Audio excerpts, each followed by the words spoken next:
ఓం నమో భగవతే శ్వేతగులాబీ 1956.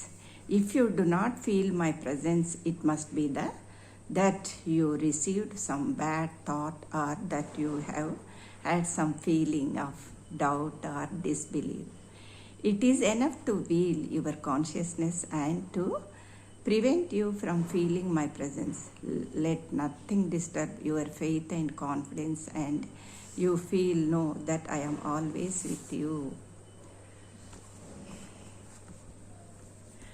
నీవు నా ఉనికిని అనుబోధించజాలనప్పుడు ఏదో చెడు భావనను నీవు స్వీకరిస్తావు, లేక శంకను, సంశయంను, అపనమ్మకంను నీవు సంవేదిస్తావు. ఇక ఇది చాలు నిన్ను నా ఉనికి నుండి, అనుభూతి నుండి నిరోధించి నీ చేతనను తెరమరిగి చేయను. అందువల్ల మనం బాగా విశ్వాసంతో ఉన్నప్పుడు, నమ్మకంతో ఉన్నప్పుడు మనను ఏది కూడా మనను అంటే అపనమ్మకం మనలో కలగదు, శంకలు అలాంటివన్నీ కూడా మనను కలగక మనని ఏది అదివ్యశక్తి అనేది సృజించజాలదు అని అమ్మ ఇందులో తెలియజేస్తున్నారు. ధన్యవాదాలు.